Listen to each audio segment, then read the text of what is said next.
아, 참 되게 괜찮은 여자라는 생각이 든다. 너랑 있을 때는 정말 아무 생각도 안 든다. 이런 말을 듣잖아요. 그러면 적어도 아, 이 남자는 나한테 안정감을 되게 크게 느끼고 있구나 라는 것들을 확신할 수 있어요. 여러분들 남자 만나다 보면 은근 그런 말 되게 많이 들을 거예요. 나는 되게 안정감이 느껴지는 여자가 좋아. 어떤 얘기를 하는 거냐면요, 정말 이런 부분은 대부분의 남자들이 공감하는 여자라는 거예요.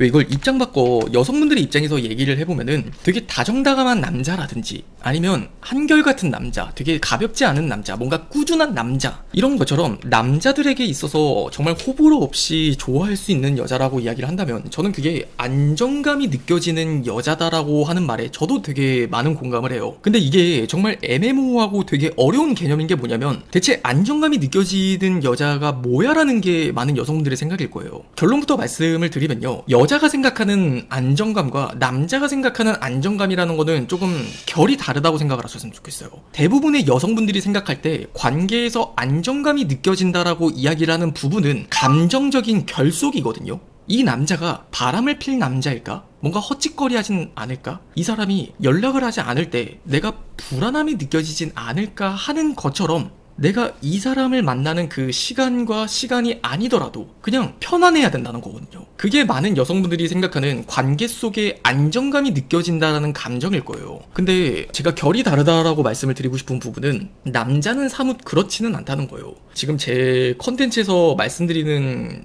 연령대는 대부분 이제 20대 중후반 이상이에요. 그런 연령에 감안해서 생각을 해보면은 애초에 남자들은 어느 정도 여러분들을 딱 봤을 때 혹은 여자를 봤을 때 아, 이 여자 뭔가 되게 헛짓거리하고 돌아다닐 것 같다 라든지 뭔가 허구한 날 되게 술 먹고 남자 만나면서 다닐 것 같다라는 걸 되게 직감적으로 알아요.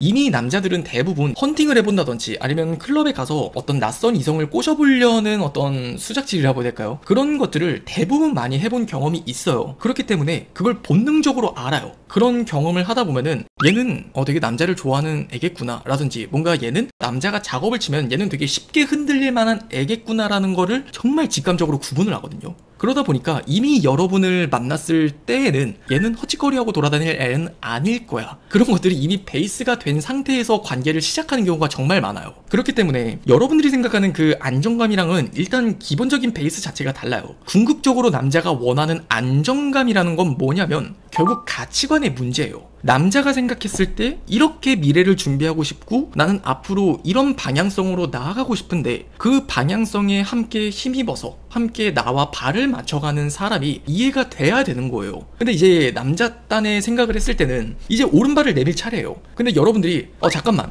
너 여자 생겼어? 라든지 너한테 할 얘기가 있어서 그런데 너 나한테 이런 말은 왜 하는 거야? 너 저런 행동은 나한테 왜 하는 거야?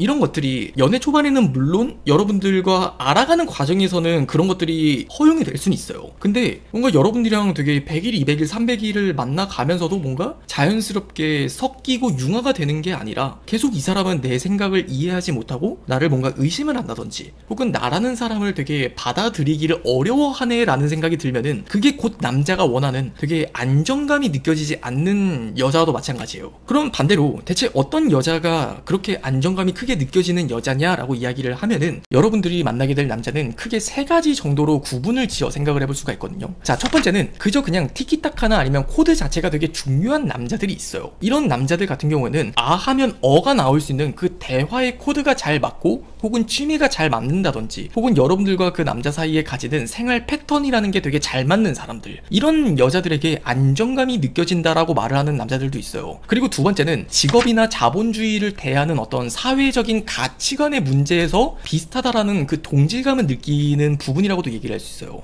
가령 극단적인 얘기를 해보자면은 어떤 남자들은요, 자기의 가치관, 삶을 대하고 내가 세상을 인식하는 그 관점을 굉장히 중요하게 생각을 하는 남자들이 있어요. 그러면 그런 남자들은 대부분 나와는 다른 생각들을 존중할 수는 있지만 그런 다른 생각을 가진 사람과 함께하고 싶진 않다라는 짙은 색깔을 보이는 경우가 많단 말이에요.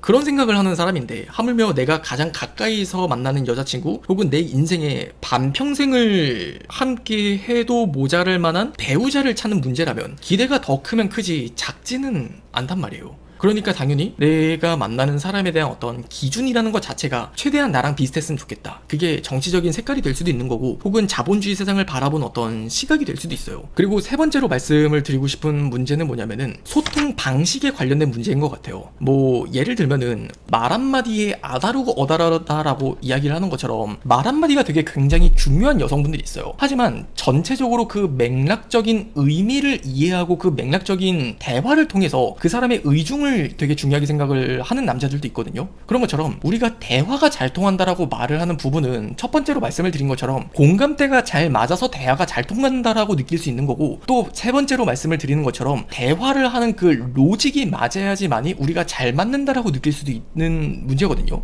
그래서 여러분들이 어떤 사람과 연애를 했을 때 그 사람은 소통의 과정에서 제일 중요하게 생각을 하는 게 결과적으로 결과예요. 근데 여러분들은 결과가 아니라 그 과정에서 우리가 어떻게 소통을 하고 어떻게 과정에서 우리가 뭔가를 느끼는지, 그런 것들을 더 되게 중요하게 생각을 한다면 이질감이 당연히 들겠죠. 이런 이질감이라는 건 그저 이질감에서 느껴지는 게 아니라, 우리가 이렇게 계속 다투다가 이 사람이 갑자기 집에 가버리면 어떡하지? 계속 그 과정에 집중하기가 어렵고 불안한 감정이 드는 경험이 있을지 모르겠어요. 근데 이게 제가 앞서 세 번째로 말씀을 계속 드리고 있는 것처럼 서로가 대화를 하는 부분에 있어서의 어떤 로직이 안 맞는 거거든요. 그러니까 자꾸 그 대화에 집중하는 게 아니라 우리의 관계 자체의 불안함이 더 커지게 되는 거예요. 근데 여러분들이 이런 사람을 만나게 되면은 어차피 우리가 지금 당장에는 싸우더라도 어차피 이거는 우리가 또 대화를 많이 하다 보면은 잘 풀 수 있을 거야 라는 그 확신이 생기게 돼요. 그래서 이런 싸움이라는 극단적인 예시를 조금 제가 설명을 드렸지만, 결과적으로 그 안정감을 느낀다라고 이야기를 하는 부분은 가슴으로 느끼는 어떤 감정적으로 느껴지는 안정감이라는 게 아니라, 내가 판단했을 때 이 사람과 많은 소통을 해봤고 이 사람에 대해서 알아가면 알아갈수록 참 되게 괜찮은 여자라는 생각이 든다.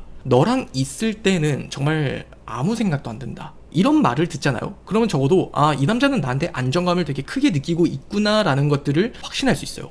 그래서 여러분들이 좀 정리를 해보자면, 안정감이 느껴진다라는 건요, 결과적으로 감정의 영역이 아니라 이성적인 사고 판단의 영역이다. 머리로서 이해를 하게 되는 부분이다 라는 것만 조금 기억을 해두셨으면 좋겠네요.